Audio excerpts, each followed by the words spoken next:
There's a line in a song by a group called Talk Talk in late 80s, I believe it came out. And the line says, "It's my life, don't you forget." Many of you may know that song. Many of you may agree with me that 80s was one of the best periods for the greatest music that came out. But that's not what this video is all about. That line is, "It's my life, don't you forget." Well, don't you forget. In the song, he's telling that to his lover. But I am telling you to remind yourself, don't you forget that it's your life. You know, we all hear the cliche, life is too short, too short, too short. What does that really mean? What it actually means to me, and what actually is, the fact is that the usable life that we have is really short. I've talked about this before briefly. But you know, until you're in your early to mid 20s, you're still finishing school.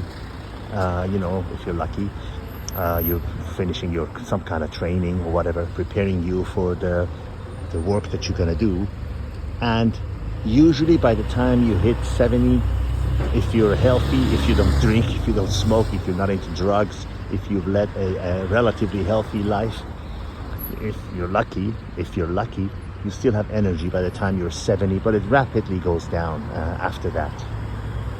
So you really got about these 35, 38 years to enjoy your life, to do the things that you want to do.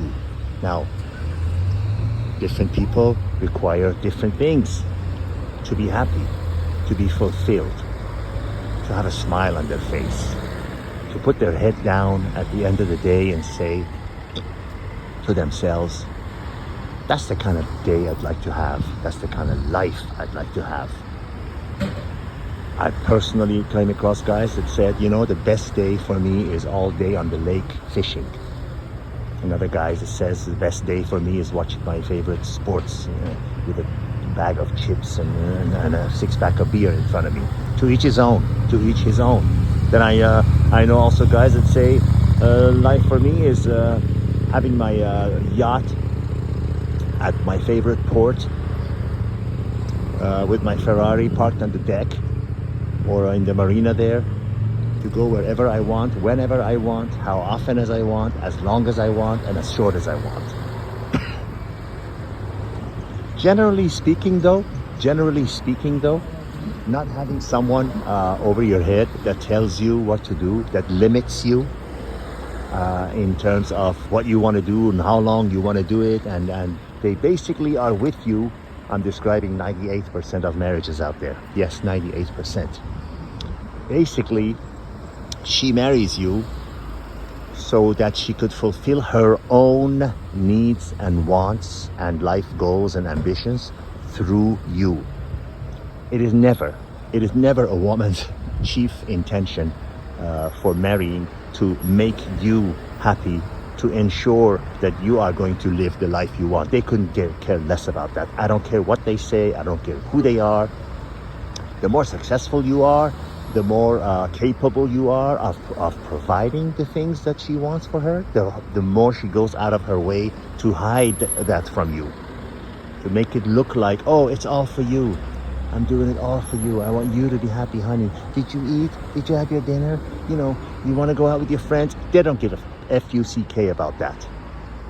Their entire goal is to, from the day that, you know, that she forces you to get married, and I do realize that many guys don't even need to be forced. They're handing the gun and the bullet to the woman and say, go at it.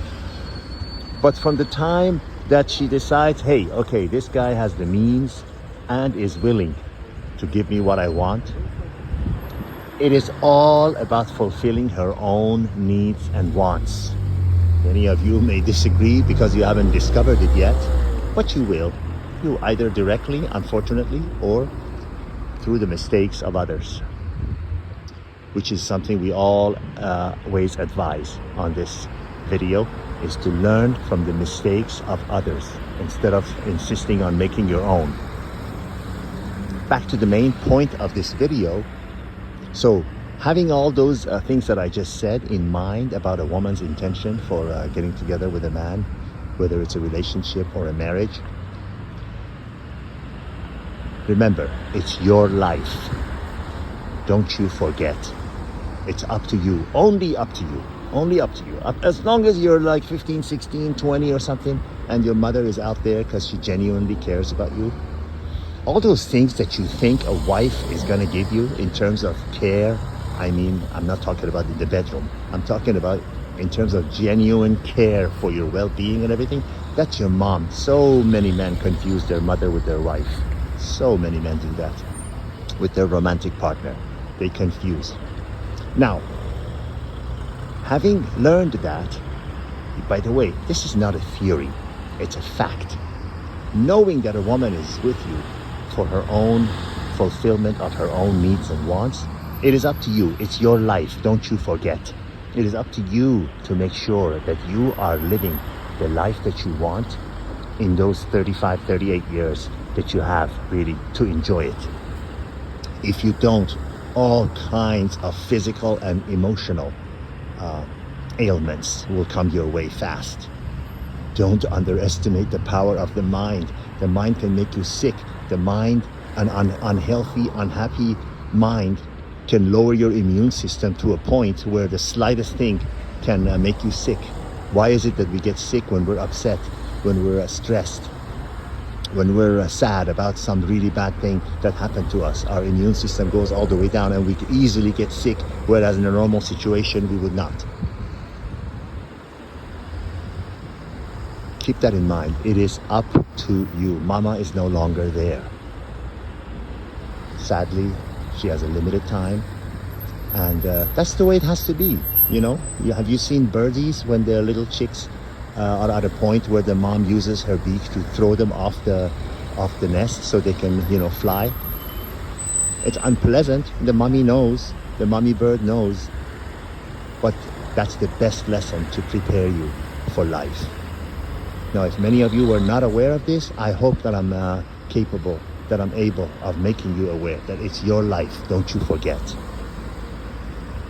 Do whatever it takes to make you happy. You don't owe anyone anything. Anything. Signing out from an undisclosed position in the south of France. Till I see you guys again. All the best.